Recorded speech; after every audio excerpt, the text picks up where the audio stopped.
So basically, this light, which is the infinite light going inside of Hashem, right? It doesn't come to when it shows itself. It doesn't show itself as something revelatory, but rather it shows itself as something conciliatory, right? Al yidei hester v'helam. V'hainu de etzema or hu or nivda. And why is that? Because the essence of the light is a light which is essentially separated from the ability to be seen. Therefore, when it, so to speak, reveals itself, it's not called the normal concept of revelation. When it shows itself as something separate and concealed. Right? That's because it can never be seen. If you gachas v'shalom want to actually see it, what you're going to see is something which looks separate and concealed from God. That's how it shows you itself. Because that's essentially what it is. It cannot be seen. So you want to see it? Here, I'll show you something that you can't see God in, which is where klippa and tzimtzum and mashal and darkness comes from. Right? It's like a darkened thing. The kol inyano hu havdala vis almus. Its whole concept is to be in a state of separateness and concealment. It's like the body. We said, like if you want to see the Orein Sof that's coming down towards you, this is like the soul. You get a little piece of godliness. You can see, you feel and understand this is godliness. Maybe you won't right away put together two and two that the life force that's inside of you is actually God, but you can think about it and you can realize that it is. And then you can even go further and say, I'm just getting a sliver. There's much more of my soul. All that is an Orein Sof that's karo, it's coming towards you. But your body is also a revelation of the Orein Sof, but it looks like the opposite of God. It's the one that's fighting with God and trying to take you in directions which are not godly. Where do you think that comes from? Someone besides God? It's the part of God who's in a state of essential concealedness up there. It's the highest thing. And therefore, chas v'shalom, if you want to see it, because you're going to see something that looks other than godly, because it's non-comprehensible godliness. Which means even in the actual mashpia, in other words, even in the Rav, in God, in the mashal, it is in a state of separation and concealment, right? It's like like we said, when he's concentrating and he's going deep into himself, that's a part of the Rav that you can never see, right? When the Rebbe's like sort of not in the middle of giving a farbrengen and teaching, but he's like in his study, just like going deep into like the recesses of his own mind, even to himself. These are hidden things that he has to go find higher and higher. Oh, and this is what I've been trying to say this mashal the whole time. This can be recognized more and more when the mashpia is going deep into his own thoughts. He's going to start concentrating on this sort of like unknowable deep thoughts of himself. He's going to start meditating on this light which is unable to be shared, right? There's certain aspects of the soul which, like, there's actually a mimer. I think it's in Torah Or from the Alter Rebbe, and I forget exactly where it is. It might be Chai Sarah, but it's like it's a wonderful example of this, because it says like this is it says like in the top, like in parentheses, like a little like warning signal. It says like this is the actual language of the Alter Rebbe, and you start to read it. It's not, you can't hardly call it a mimer in the normal sense. It's just like he says a line and he gives like 17 different Roshi Tevos and 5 different like Myra Makomos, like sending you to this mimer and this mimer. And then he goes and says like a half another line and the same thing. It's a whole like 2 columns and 2 pages of just like the Rebbe, like his own like shorthand to himself. There's no way that anybody that I've never met has any comprehension of this thing whatsoever. But it's like a mimer. He's like, here, you want to see what I'm thinking about? And it's like, no, not really. This is like a separated like thought, which is called Or Nivda, right? And what about if the Alter Rebbe would now himself start concentrating on that mimer? Let's say he's going to go thinking into that mimer. The more he thinks about it, the more like stop right there. Like you're going to go deeper and make it less close to me. Zeu klal yedua. This is a general fact that's known. The kol haskalavis chachmos gorim tosefes or begiloi. In general, anytime you're going to deepen your thought and like become wise on an intellectual thing, it's going to create more light and revelation. Right?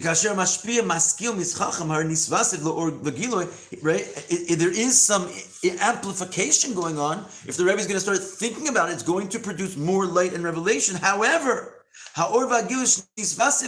The light and the amplification of this thought, so it's not coming towards you. Yes, it's getting stronger and stronger because every time you think, it gets bigger. But it's going bigger backwards, right? And so therefore the light and revelation that's taking place to us looks like deeper and deeper gullus and concealment and darkness. That's the idea that the tzimtzum is not actually an absence of something. It's a brilliant, bright light. You can't get a better mashal, I think, than your black hole, right? It's not dark. It's just that all the energy is now flying in a way which is going away from you. The further and faster that it goes, the darker it looks to us. But it's actually light. It's just a light which is separating, going the other way. This is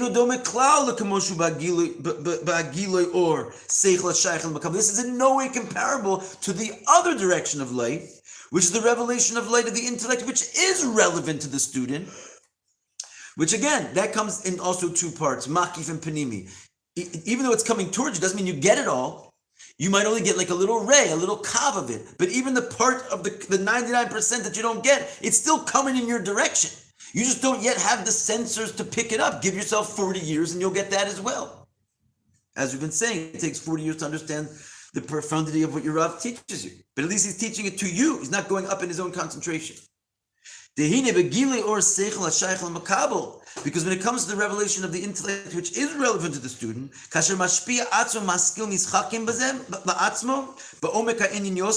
the more that the Rav is going to think about it, he's only making it closer to you, right? The more he's going to sort of concentrate on light, which is for you, the better the lesson plan will be. The more comprehensible it will become, because he's adding light and revelation in your direction.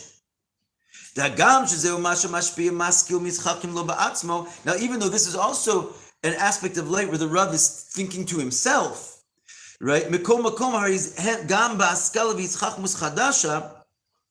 Nonetheless, these new ideas that he's generating in his own mind, that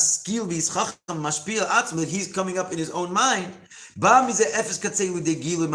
said, it's still for you, right? Because he's thinking about a light which is relevant to the student, not like, see this mimer, this is the language of the Alter Rebbe, that's not relevant to the student. It's a light which is essentially relevant, and he's making it stronger and bigger and brighter, and some of that will be makif to you, but even that, all the light that he's going to bring out, a little ray at least, is relevant to you, right? According to the person's capacity.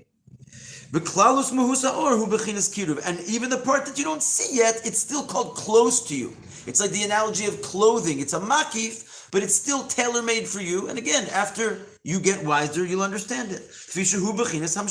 Because it's going in your direction. It's being drawn towards you. Means the whole essence of this light is directionally geared towards going out and being revealed to you, as opposed to the other one, which is up and away. Therefore, no matter how much the Rav and the Mashpia is going to generate more and more and more of this light, because we said anytime you think, you amplify the intellect. Even though he's doing it in his own head, in other words, it's not coming out to you yet. And in his own head, it's extremely deep stuff. But because it's a light which is going lamata mata, it's a light which principally is a light which you are shaykh to, and it's in the direction of being drawn out, he's galus and revealed,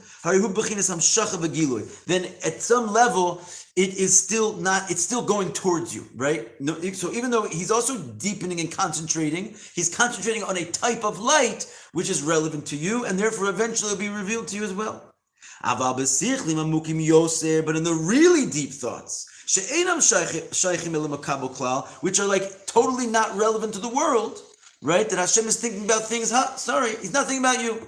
He's not thinking about Atzilu, he's not thinking about Adam Kadmon, who knows what he's thinking about? It's his business, it's not shaykh to the world. It's unable to ever be experienced, and the more he thinks about it, the more concealed it gets. Which means the direction of the light is just going in further and further in a way of concealment, and therefore the more he thinks about this light to himself, in other words, the black hole is going deeper and deeper down the rabbit hole, right? Hine lios de klalus mahus haor ze hu betru distalmus. Since the direction is going up and away, hine gam mashu mizgale elav. Therefore, even that which he will, so to speak, quote unquote, reveal to you, it winds up coming out as darker and darker and more black hole-like, right? Because that's the only way that it knows how to show itself as something totally confusing and perplexing to the student, because in essence, it's not something for the student. Who or nivdo misalum bas mutzu. It's a separated light, concealed in his essence. I think that's as much as we can do for today. Shkoyach.